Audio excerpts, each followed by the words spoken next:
अस्सलाम वालेकुम student, today our topic is computer memory, RAM and ROM. तो आज हम देखेंगे रैम एंड रोम क्या होता है, कंप्यूटर मेमोरी क्या होती है। तो फर्स्ट ऑफ ऑल हम देखते हैं कंप्यूटर मेमोरी होती क्या है। Component in the computer use for storing the data and instruction is called computer memory. ऐसे कंपोनेंट जो डाटा और इंस्ट्रक्शन को स्टोर करने के लिए इस्तेमाल किए जाते हैं उन्हें कंप्यूटर मेमोरी बोलते हैं। मेमोरी मेजरिंग यूनिट क्या होते हैं। The data in the digital computer is represented as the collection of bits. हमारे पास जो डाटा स्टोर होता है वो बिट्स की सूरत में स्टोर होता है हमारे कंप्यूटर में।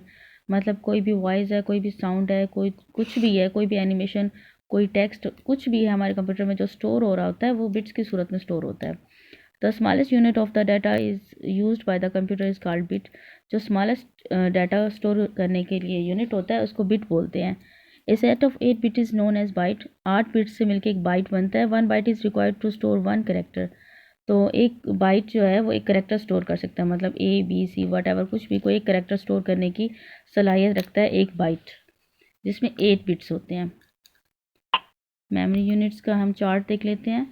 इसमें हमारे पास अगर 4 बिट्स हैं तो एक निबल बनता है, अगर 8 बिट्स हैं तो 1 बाइट बनेगा, 1024 अगर बाइट्स हैं तो 1 KB बनेगा, यानी कि 1 किलो बाइट। अगर 1024 KBs हैं तो 1 मेगाबाइट बनेगा। इसी तरह से अगर 1024 MBs हैं तो 1 गीगाबाइट बनेगा, जो मोस्टली हम लोग यूज़ करते हैं, GBs में डाटा लेते हैं और बात भी ज़्यादातर GBs में करते हैं डाटा के बारे में। मोस्ट कॉमनली यही यूज़ हो रहा होता है। और इसी तरह से अगर 1024 GB जो है हमारे पास तो 1 टेराबाइट बनेगा, 1 TB। कंप्यूटर मेमोरी की दो टाइप्स हैं, जैसे मैंने पहले बताया, random access memory and the read only memory. अब देखते हैं रैंडम एक्सेस मेमोरी क्या होता है। Random access memory, RAM is stand for random access memory. It is also called the direct memory. इसको डायरेक्ट मेमोरी भी बोलते हैं। RAM that each individual byte is entire memory is directly accessible. यहाँ पे हर एक बाइट डायरेक्टली एक्सेसिबल होती है, मतलब आप कहीं से भी डाटा उठा सकते हैं, कोई भी बाइट उठा सकते हैं, कहीं से भी आप डाटा को ले सकते हैं। A program must be loaded into RAM before the execution. तो कोई भी प्रोग्राम चलने से पहले रैम के अंदर आता है और उसके बाद एग्जीक्यूट होता है। Most desktop computer usually have 2 GBs और लेस। तो ज़्यादातर कंप्यूटर्स के अंदर 2 GBs होता है या फिर इससे लेस होता है। आजकल वैसे बढ़ गया है, इससे ज़्यादा डाटा हो सकता है और रैम इससे ज़्यादा बड़ी होती है। RAM is temporary memory. Of course ये टेम्परेरी मेमोरी होती है, थोड़ी देर के लिए डाटा होल्ड करती है और जब कंप्यूटर की लाइट चली जाए या पावर ऑफ हो जाए तो ये डाटा ख़त्म हो जाता है, फ्लैश हो जाता है। When the power is of the information in the memory is loss. तो जितनी भी मेमोरी में इन्फॉर्मेशन होती है वो लॉस हो जाती है। That's why is called the volatile memory, इसलिए इसको वोल्टाइल मेमोरी भी बोलते हैं। CPU can read the data from the RAM and right the data on the RAM. तो CPU से इसके ऊपर डाटा राइट एंड रीड करता है, इसलिए इसको it is called also read and write memory. इसको रीड एंड राइट मेमोरी भी बोलते हैं। तो टाइप्स ऑफ रैम है, जिसमें डी रैम और एस रैम के बारे में हम देखेंगे, dynamic RAM and the static RAM. तो what is the dynamic RAM? DRAM stand for the dynamic RAM, random access memory. It is the type of memory that is used in most common computers. ज़्यादातर computers के अंदर हम यही इस्तेमाल करते हैं।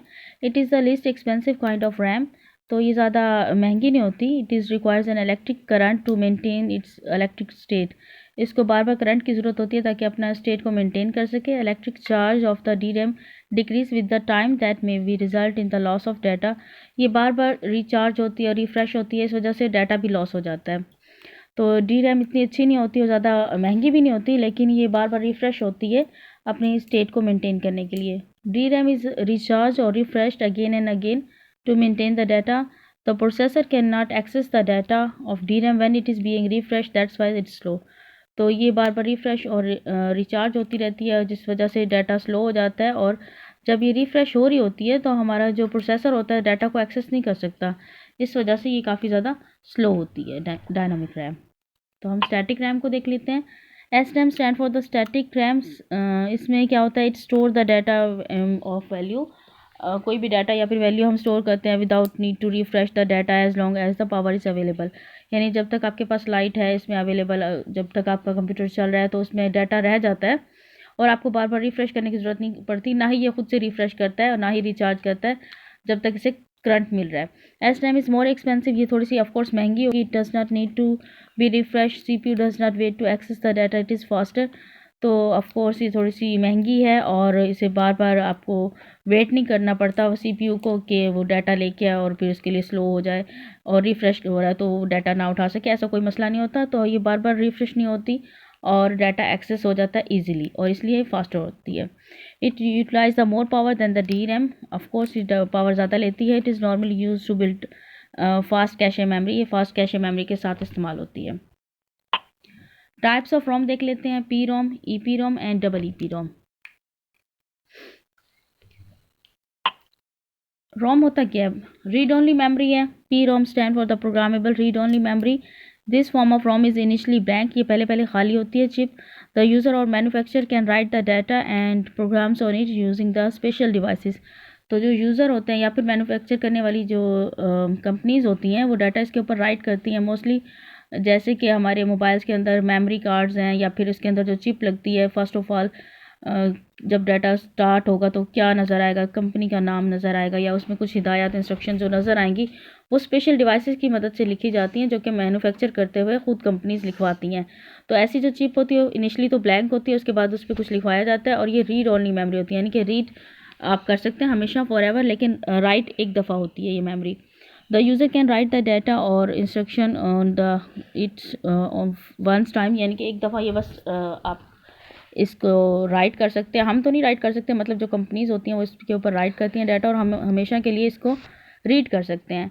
If there is any error writing the instruction the error can not be remove from the PROM। अगर कोई इंस्ट्रक्शन लिखते हुए, हिदायत लिखते हुए कुछ भी गलती हो जाती है तो PROM के अंदर जो डाटा होता है वो कभी भी इरेज नहीं हो सकता। चिप ज़ाया हो जाएगी लेकिन वो कभी भी इरेज नहीं हो सकता। दिस चिप बिकम अनयूजेबल, तो चिप वो वेस्ट हो जाती है। नेक्स्ट है EPROM, stand for the erasable programmable read only memory.